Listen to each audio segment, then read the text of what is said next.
반갑습니다. 대한민국의 역사 화랑들이 모여있는 대한사랑입니다.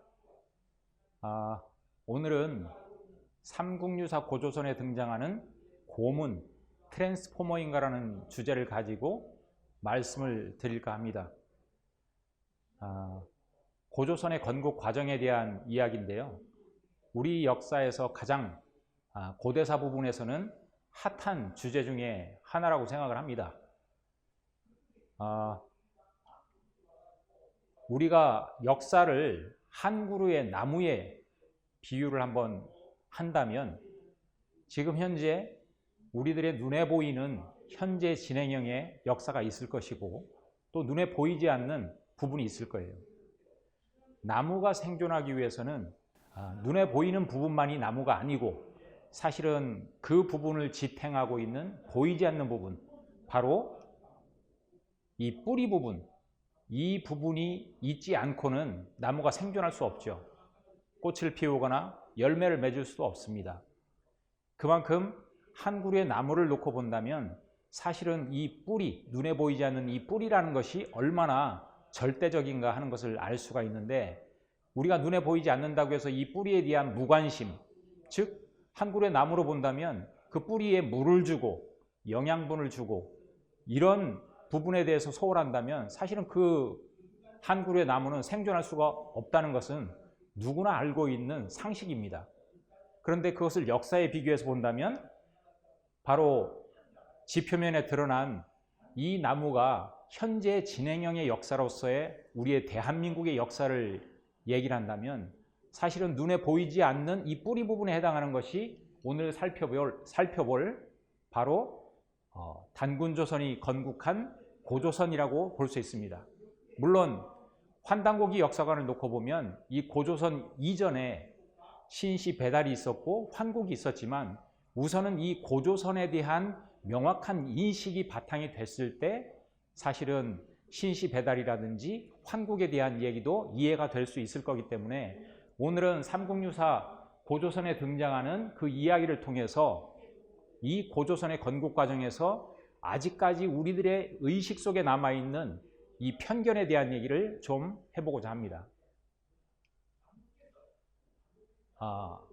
소학에 보면 이런 구절이 있습니다. 입에 기근이면 이달기지다.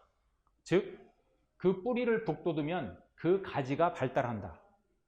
앞서 잠깐 말씀드렸듯이 우리가 사실 이 대한민국의 미래를 열어나가는 이 중차대한 시간대에 살고 있으면서 미래의 대한민국이 어떤 국가로 성장하고 발돋움할 것인가.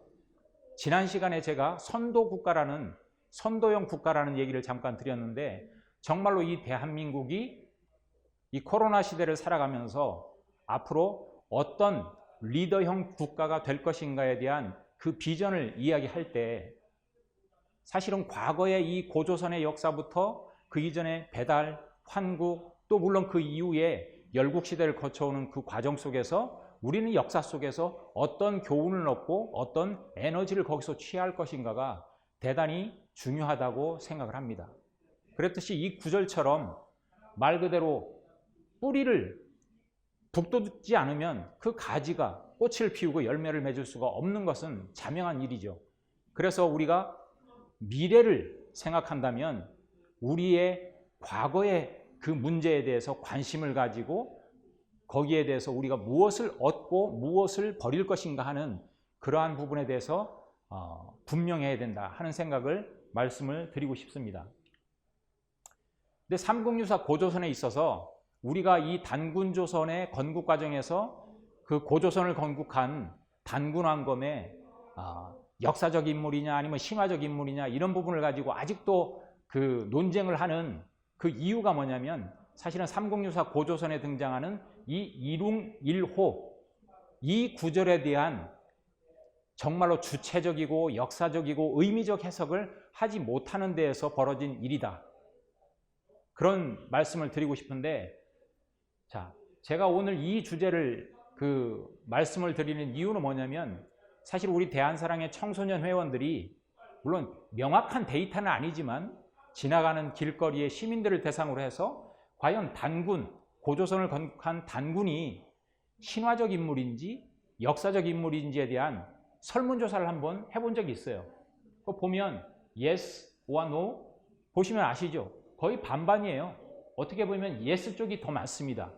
즉 단군이 신화적 인물이라는 그런 생각을 갖고 있는 분들이 아직까지도 이렇게 오히려 반을 넘어가는 이러한 모습을 보이고 있는데, 물론 이게 정확한 분석이나 데이터는 아니겠지만 일반적으로 우리들의 그동안 요즘 이렇게 역사에 대해서 고조선에 대해서 이야기를 나눌 때 단군에 대한 생각들을 들어보면 이게 그렇게 잘못된 그 설문조사는 아니다 이런 생각이 듭니다. 그래서 오늘 이 주제를 선정했는데 왜 이런 어떤 대답들이 나올까? 보면 우리가 학교에서 배우는 교과서에서 사실은 이 고조선의 건국 과정에 대한 명확한 딱 부러지는 그런 입장을 견지하지 못한다는 것을 알 수가 있습니다. 자, 이건 일례로 고등학교 한국사 교과서인데, 자, 한번 보시면 청동기 문화와 농경사회를 배경으로 만주와 한반도 서북부 지역에서 고조선이 건국되었다. 분명 고조선 건국에 대해서 이야기를 합니다. 그런데 단군 이야기에 따르면 천신 환인의 아들 환웅이 비와 구름 바람을 주관하는 관리와 무리 3천을 이끌고 태백산 신단수 아래 내려와 신실을 세우고, 여기까지는 사실 있는 그대로 봐줄 수 있어요. 그런데 여기 다음 구절이 문제입니다. 곰이 변한 여자와 혼인하여 단군을 낳았으며 단군이 고조선을 건국하였다고 한다. 자, 한번 보십시오. 교과서에서 어떻게 가르치는지. 곰이 변한 여자. 제가 오늘 말씀의 주제를 삼국유사 고조선에 등장하는 곰인 트랜스포머인가 이런 주제를 선정한 이유가 여기에 있습니다. 과연 곰이 변한 여자, 이걸 교과서에서 그대로 적고 있어요. 그러면 이 교과서를 읽는 학생들의 입장에서는 정말로 곰이 사람 중에 여자의 모습으로 변했다고 이렇게 인식할 수밖에 없습니다. 그리고 그 곰이 변한 여자가 단군을 낳았다. 그럼 단군은 뭡니까? 말 그대로 곰의 자손이 되는 거죠. 그리고 또 한 가지, 단군이 고조선을 건국하였다고 한다. 과연 이게 우리 주체적인 역사 서술의 문장 구조인가를 생각 안 할 수가 없죠. 그러니까 이런 식으로 학교에서 가르치다 보니까 앞에서 우리 청소년 회원들이 거리에서 설문조사를 하면 반반의 그런 답이 나오는 게 아닌가 하는 생각을 합니다. 그리고 이게 단순히 뭐 중고등학교 교과서뿐만이 아니고, 예를 들어서 지금 그림으로 보는 한국사라는 책에서 보면 이런 식으로 저학년들에게 가르치고 있어요. 자, 보세요. 이 곰이 여자의 몸으로 변신하는 이 모습을 적나라하게 그림으로 표현을 해놨죠. 그러면서 아이 좋아, 드디어 사람이 됐어. 사람이 됐어. 곰 입장에서는 완전히 성공한 거죠. 곰 입장에서는 완전히 성공한 거예요. 그리고 환웅이 등장하죠. 환웅의 모습을 그린 이 캐릭터도 한번 보십시오. 정말로 누가 보더라도 이 우리 역사를 세운 시조에 대한 그런 묘사가 아니라는 느낌도 드는데, 하여튼 그거는 차치하고, 웅녀, 우리 아이 이름을 뭘로 지울까? 단군왕검. 결국은 곰이 변한 여자의 몸속에서 단군이 태어나는 이런 그림을 통해 가지고 우리 저학년 아이들에게조차 결국은 고조선이라는 이 나라는 곰이 변한 여자의 몸속에서 태어난 단군이 세운 나라고, 그것도 고조선을 건국하였다가 아니라 고조선을 건국하였다고 한다. 남의 나라 얘기하듯이 교과서에서 아직까지 이 고조선에 대한 역사를 그런 식으로 가르치고 있다는 것이 심각한 문제가 아닐 수 없다는 거죠. 그러니까 우리 뿌리 역사에 대한 인식이 과연 얼마나 자부심을 가지고, 주체적인 입장에서 자부심을 가지고 자긍심을 갖는 그런 역사교육을 시키느냐를 놓고 보면 회의가 들 수밖에 없는 거예요. 그러면서 미래를 얘기하고 4차 산업혁명을 얘기하면서 미래 비전을 얘기하지만, 아까 한 그루의 나무에서 비유하듯이 뿌리에 물을 주고 영양분을 주지 않는데 어떻게 그 눈에 드러난 나무의 가지 속에서 꽃이 피고 틈실한 열매가 열릴 수 있겠느냐 말이죠. 역사는 지나간 과거가 아닙니다. 역사는 끊임없이 현재와 대화를 통해서 새로운 의미로 재해석이 되고 우리에게 새로운 어떤 에너지를 주는 것이 바로 역사다 하는 것을 알 수 있습니다. 최근에요. 지금 현재 진행형의 어떤 사건 중에 하나가 뭐냐면, 자, 이 그림을 한번 보세요. 이게 지금 모 대기업에서 광고하는 상품에 대한 이벤트 광고 그 이미지입니다. 자, 여기 보시면, 요 뒤에 보면 동굴이 보이죠? 동굴 앞에 곰표 오리지널 팝콘, 그리고 여기 호랑이 라떼, 그리고 여기 보면 쑥떡쑥떡 해서 쑥에 대한 얘기가 나오죠. 그 다음에 여기 하나 보면 국산 다진 마늘 해가지고, 이 그림이 뭐냐면 어떤 모 대기업에서 30주년 기념으로 이벤트를 하는 건데, 그 이름이 뭐냐면 단군 신화 상품 이벤트예요. 그러니까 기업에서조차 이윤을 창출하기 위해서 단군에 대한 이야기를 이게 마치 허구인 양 신화적인 이벤트로 활용하고 있는 이런 모습의 행태들을 볼 때 과연 오늘날의 우리들에게 고조선에 대한 인식, 또 고조선을 건국한 단군에 대한 인식이 어떤가 하는 것을 단적으로 반증하는 그런 현상이 아닌가, 저는 그런 얘기를 하고 싶고, 사실은 이 단군 신화 상품 이벤트를 통해서 이 지금 모 대기업의 매출이 신문 기사를 보니까 10%에서 20%가 상승했다는 거예요. 물론 뭐 하나의 이야기거리로 활용할 수도 있겠죠. 그렇지만 이런 것을 통해서 알게 모르게 우리들의 국민들의 뇌리 속에, 아, 단군은, 고조선을 건국한 단군은 역시 신화적 인물이지 하는 것들이 자연스럽게 배어 들어갈 수밖에 없다, 저는 그런 생각을 하고요. 근데 사실은 이 누가 보더라도 이룽이로라고 등장하는 그 구절을 놓고 볼 때 누구도 그것은 한 마리의 곰과 한 마리의 호랑이라고 해석하지 않을 겁니다. 그것은 말 그대로 토템을 얘기하는 것이지, 그것이 실제로 곰과 호랑이가 사람으로 변모하기 위해서 끊임없이 노력하는 그 모습이 아니잖아요. 자, 전 세계에 보면 사실은 곰이라는 것을 토템 삼아가지고 그 나라의 수도 이름으로 정한 나라들이 많이 있습니다.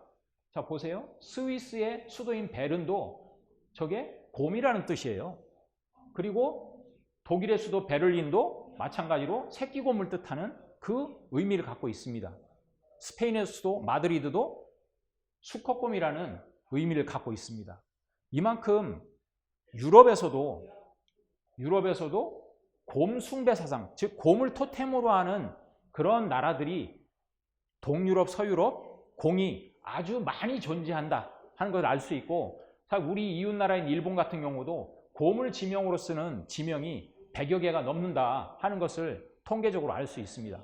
이만큼 곰이라는 것이 토템으로서 어떤 의미를 가지면서 그것이 지명에 반영이 되기도 하고, 또한 이렇게 어떤 장식품에 이렇게 새겨지기도 했던 거죠.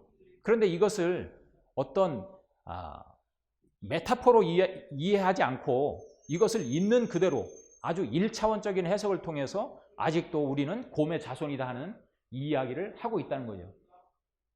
그런데 삼국유사 고조선에 등장하는 그 이룽이로가 바로 한 마리의 곰과 호랑이가 아니라 곰부족과 호랑이 부족을 상징한다는 얘기를 환단곡이 삼성기와 태백일사에서는 명확하게 그런 표현을 하고 있어요. 그래서 사실은 우리가 그런 사설을 접할 때 있어서는 어떤 한 사서만을 놓고 볼 것이 아니라 같이 교차해서 증명할 수 있는 사서들을 봐야 된다는 거죠.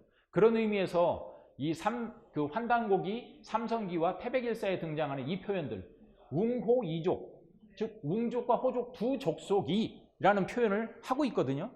그것은 바로 이룽이로가 한 마리의 곰과 호랑이가 아니라 웅족과 호족을 상징한다는 것을 알 수 있고, 또한 조선시대 이맥이 쓴 태백일사 신시봉기에는 웅여호 양가라고 해서 웅족과 호족 양가는 해가지고 이 웅족과 호족이라는 것이 어떤 토템으로 삼고 있는 부족명을 지칭한다는 것을 우리는 이해할 수가 있습니다. 그 다음에 또 한 가지가 바로 이 이룽이로가 결국은 사람의 모습으로 문득 변했다, 사람의 모습을 얻었다 하는 이 변득 인형에 대한 문제인데, 여러분, 자, 삼국유사 고조선 원문을 잠깐 볼게요. 여기에서 노란 글씨로 바꾼 부분만 좀 보면 시의 유, 일웅이로가 동혈 이거러니, 예? 같은 굴에 거하고 있었단 말이죠. 그래서 늘 이렇게 기도를 하면서 원화 위인, 사람이 되기를 원했다. 그러면서 쭉 쑥과 이제 마늘 이걸 얻어가지고 하는데, 그때 이제 환웅이 얘기를 하죠. 예? 환웅이 입에 식지하라. 너희들은 이것을 먹어라. 예? 그러면서 불견 일광백일. 저는 여기에서 왜 일광, 햇빛을 100일 동안 보지 말라고 했는지, 여기에 이 구절의 의미적 해석이 대단히 중요하다고 생각을 합니다. 그러면 변득 인형이리라. 너희는 문득 사람의 모습을 얻을 것이다. 이런 구절이 나오는데, 이 구절을 있는 그대로 해석할 게 아니고 1차원적인 해석이 아니라 여기에서 어떤 부분을 메타포, 상징적인 것으로 해석해서 한번 생각을 해보십시오. 단군 조선이 건국되는 그 과정을, 우리가 역사가 건국되는 그 과정을 한번 생각해 보십시오. 얼마나 드라마틱하고 파노라마적인 그 현상들이 벌어지겠어요. 그 엄청난 일들을 단 몇 줄의 문장화 시킬 때 그걸 어떻게 사실적인 얘기를 구구절절히 다 쓸 수가 있겠습니까? 어차피 상징적으로 압축할 수밖에 없는 거예요. 글을 쓰는 사람 입장에서는. 그러면 압축해 놓은 문장을 다시 현대 해석을 할 때는 그것을 역사적으로 풀어헤치고 의미적인 부분을 또 드러내고, 그렇게 하는 것이 역사를 연구하는 사람의 기본 자세여야 되지 않겠냐. 그런데 말 그대로 그 몇천 년의 역사를 이 짧은 문장 속에 담궈놨는데, 이거를 그냥 말 그대로 문자적 해석을 하는데 그친다면 과연 역사가 무슨 의미가 있겠냐, 오늘의 우리에게. 그거는 역사를 연구하는 사람의 태도에 있어서도 문제고, 또한 오늘의 우리에게 역사가 던져주는 의미는 아무것도 있을 수가 없다. 자, 여러분, 불견 일광백일, 햇빛을 100일 동안 보지 마라. 그게 어떤 의미겠습니까? 저는 서울대 배철현 교수의 이 동굴에 대한 의미를 한번 얘기를 해보고 싶어요. 거기에서 불견 일광백일의 의미를, 그것을 통해서 변득 인형의 의미를 찾아보고 싶습니다. 자, 배철현 교수는 동굴에 대한 의미를 이런 식으로 얘기를 하고 있습니다. 동굴은 자신의 내면 깊은 곳까지 들여다볼 수 있는 곳이다. 내면을 들여다볼 수 있는 곳이라는 거죠. 그윽해서 안 보이는 곳, 즉 자신의 눈에 보이지 않는 세계를 발견하는 곳이란 의미이다. 자, 우리는 보는 것이 뭐냐면 눈을 통해서, 시각적인 기능을 통해서 사물을 봅니다. 그런데 눈을 통해서 사물을 바라볼 때 우리는 햇빛이 없으면 볼 수가 없어요. 햇빛이 비칠 때 사물이 드러나는 것을 통해서 우리는 눈을 통해서 사물을 바라보게 되는 거죠. 자, 원시인부터 그리스 철학자 플라톤, 스티브 잡스까지 그들은 그들만의 동굴로 들어가 열정과 통찰로 인류의 발전을 이뤘다. 외롭고 쓸쓸한 공간에서 진정한 나를 발견하고 새로운 삶의 여정을 떠날 때 비로소 생기는 것이 통찰이다. 자, 배철현 교수는요, 동굴의 기능에 대해서 뭐라고 얘기했냐면 통찰을 얻는 곳이라는 의미를 전달하고 있습니다. 저는 사실 이 배철현 교수의 이 동굴의 해석을, 삼국유사 고조선을 해석하는 데 있어서 대단히 중요한 철학적, 의미적, 또 종교적 해석이라고 생각을 합니다. 왜 곰족과 웅족이 동굴 속에서 불견 일광백일, 햇빛을 100일 동안 보지 말고 그 쑥과 마늘을 먹으라고 환웅이 명을 했을까?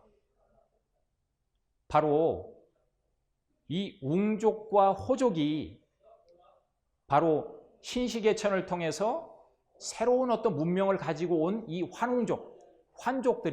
환족들의 그 문명에 교화되는 과정 속에서 그 웅족과 호족이 가지고 있던 그 기존의 자기들의 그 생각들, 또는 뭐 이념이 됐든 그들의 삶의 방식이 됐든 무엇이 됐든 간에 이 천손족인 환웅족의 그 발달된 문명을 받아들이기 위해서는 너희들이 스스로 본인들의 삶의 자세, 태도, 가치관 이런 것들을 되돌아볼 필요가 있다고 생각하지 않았겠냐. 그래서 결국은 너희들이 눈에 보이는 사물을 바라보지 말고 너희들의 그동안의 삶의 자세를 되돌아봐라.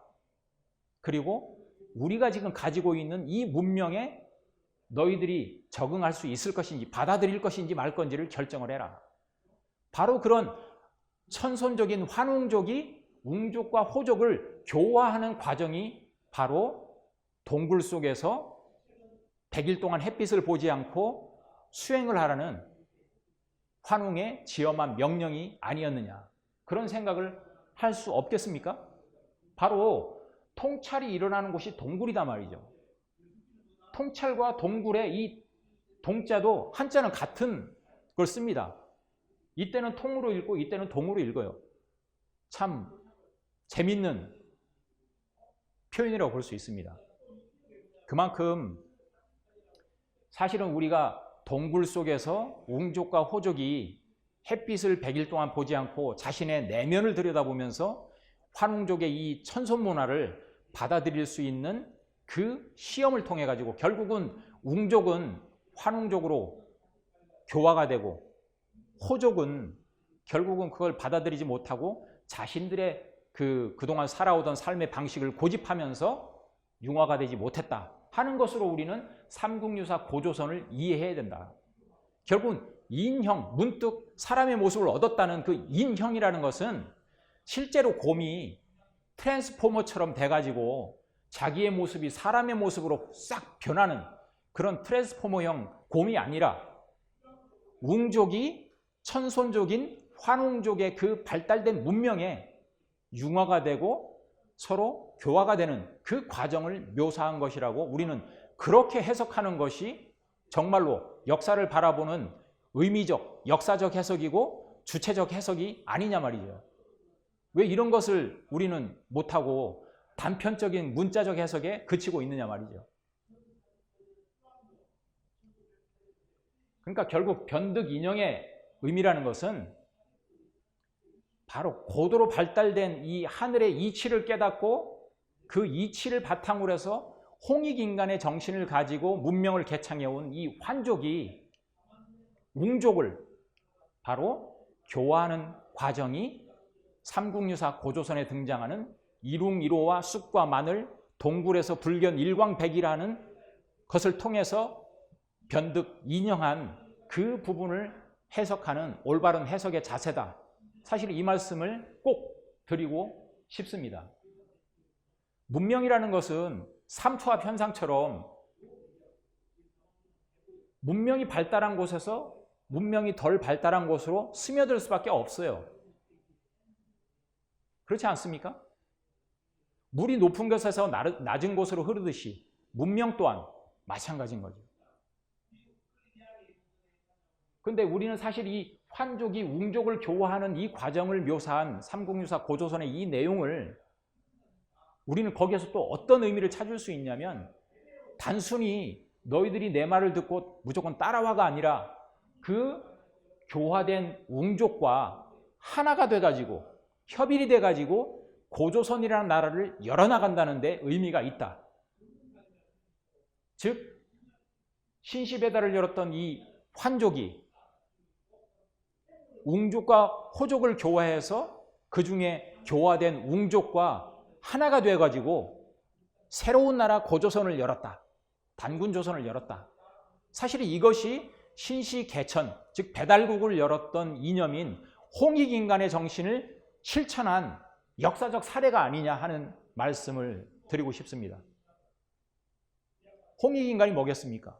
결국은 그 이로움, 그 이로움이라는 것이 단순히 우리에게 경제적으로 이로움을 주는 걸 떠나서 결국 궁극적으로 인간이라는 것이 어떤 존재인가, 어떻게 살아야 되는가 하는 그 인간 본연의 모습을 들여다볼 수 있게 하는 것이 그것이야말로 그 홍익인간에 있어서 익자, 이로울 익자의 핵심, 방점이 지켜야 된다고 생각을 합니다.